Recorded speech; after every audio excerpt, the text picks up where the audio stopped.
વરસતા વરસાદમાં ચટપટું અને તીખું ખાવાનું જ મન થાય. તો ચાલો આજે સુરતનું ફેમસ સ્ટ્રીટ ફૂડ ચટપટા ટેસ્ટી મોંમાં સ્વાદ રહી જાય ને તેવા નામ જેટલું અલગ એટલો જ અલગ સ્વાદના ઉલટા વડાપાઉં એકદમ સહેલી રીતે બનાવીએ.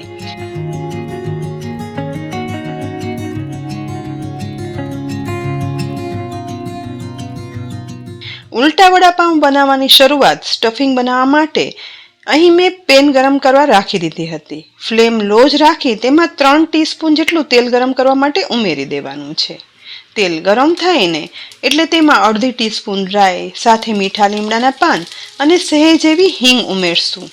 ફૂટતા વઘારમાં સાથે આદુ, લીલા મરચાં, 1 લસણની કળી ચોપ કરી અને 1 ટીસ્પૂન જેટલી ઉમેરવાની છે. સાથે ઝીણા ટુકડામાં સમારેલી 1 નાની ડુંગળી પણ ઉમેરી દેવાની.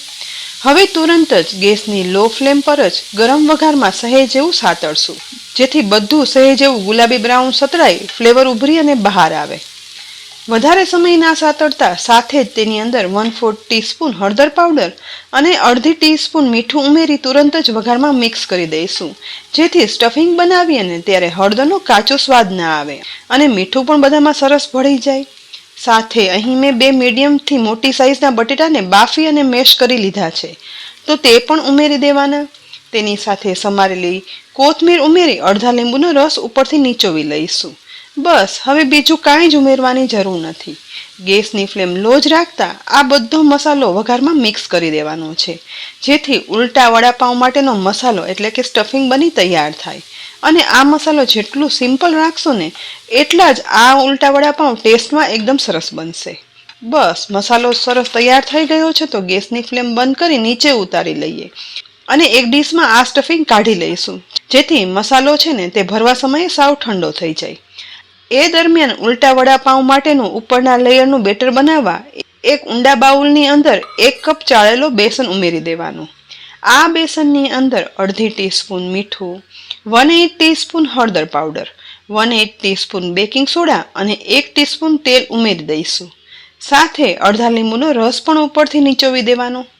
હવે 1 કપ પાણી લઈ તેમાંથી પ્રથમ અડધો કપ પાણી આ બેસનમાં ઉમેરી દઈ વિસ્કરથી એક સાઈડ ચલાવતા જઈ બધું મિક્સ કરવાનું.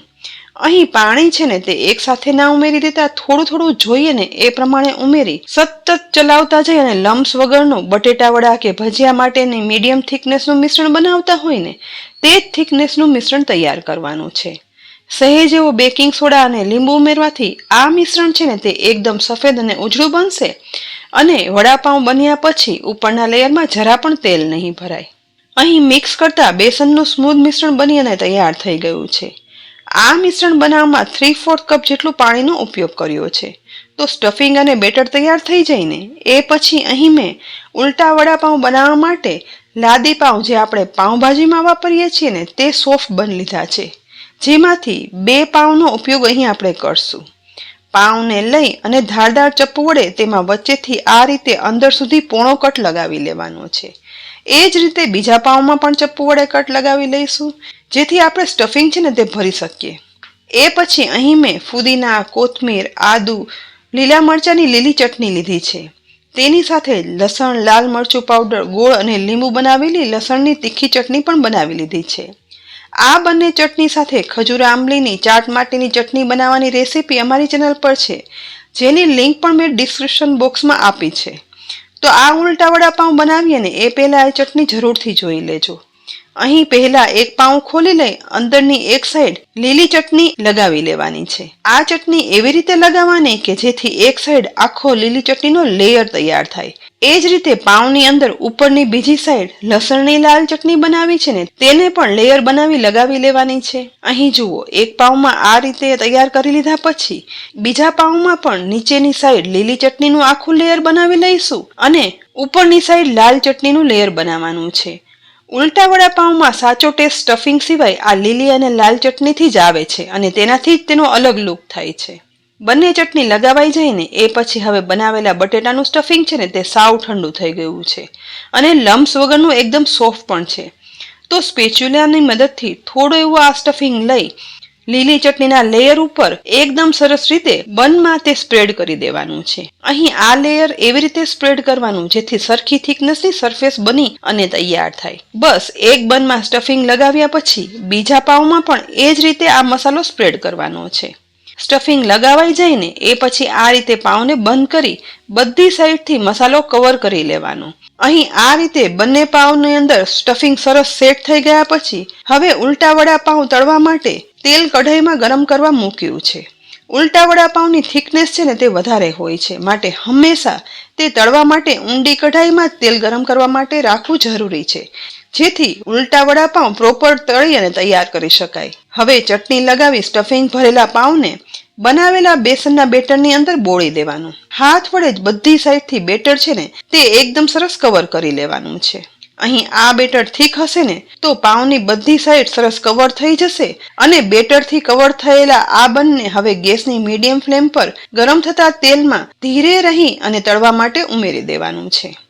પાઉં છે ને તેનું વજન નથી હોતું અને ઊંડા તળિયાવાળી કઢાઈમાં આપણે તેલ ગરમ કરવા મૂક્યું છે ને માટે પાઉં છે ને તે નીચે ચીપકશે નહીં અને તેલમાં ઉપર તરવા લાગશે.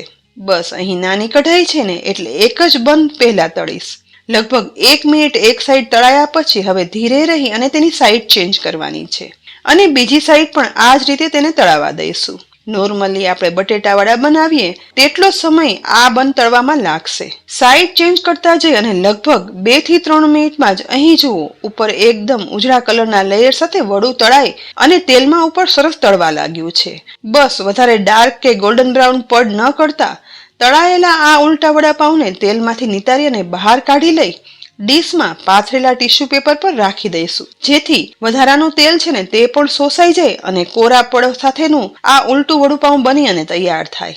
આ જ રીતે બનાવેલા બીજા સ્ટફિંગ ભરેલા બંને પણ બધી સાઈડથી બેટરમાં કવર કરી એકદમ ધીરે રહી ગરમ તેલમાં ઉમેરી દઈ અને તેને પણ પહેલા બંની જેમ જ તળી લઈશું.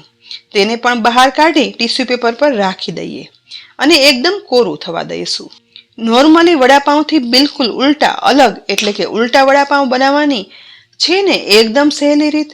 બનેલા ઉલટા વડાપાઉંને એક ડીશમાં રાખી ચપ્પુ વડે હવે આવી રીતે વચ્ચેથી એક ટુકડો કરી લેવાનો છે. અહીં જુઓ જેટલું અલગ નામ છે ને તેટલા ટુકડા ખોલતા કલરફુલ ઉલટા વડાપાઉં બની અને તૈયાર થયું છે. જોતા જ ખાવાનું મન થઈ જાય છે ને અને સ્વાદમાં તો એટલું ટેસ્ટી ને કે એકવાર બનાવી અને ચાખશો ને તો ઓરિજિનલ વડાપાઉંનો સ્વાદ ભૂલી જ જશો એ વાત ચોક્કસ. વડાપાઉંની ડ્રાય ચટણી સાથે પીરસીએ કે લીલી કે ખજૂર આમલીની ચટણી સાથે પીરસી લઈએ. સુરતનું પ્રખ્યાત સ્ટ્રીટ ફૂડ ટેસ્ટી ઉલટા વડાપાઉં ખાવાની વરસાદમાં તો મજા જ આવી જશે. તો ફ્રેન્ડ્સ, આ રેસીપી તમને કેવી લાગે? વરસાદમાં જરૂરથી બનાવજો અને પછી કોમેન્ટ બોક્સમાં લખી અને કહેજો. સાથે જ રેસીપી ગમી હોય ને તો અમારા વિડીયોને લાઇક કરી અને શેર કરી દેજો. સાથે જ અમારી યુટ્યુબ ચેનલને સબસ્ક્રાઇબ કરી લેજો અને અમારા ફેસબુક પેજને લાઇક કરી અને ફોલો કરજો, જેથી આવી અવનવી ઉપયોગી રેસીપીના અપડેટ્સ તમને તુરંત જ મળે. આવતીકાલે ફરી મળશું નવી રેસીપી સાથે. ત્યાં સુધી આવજો.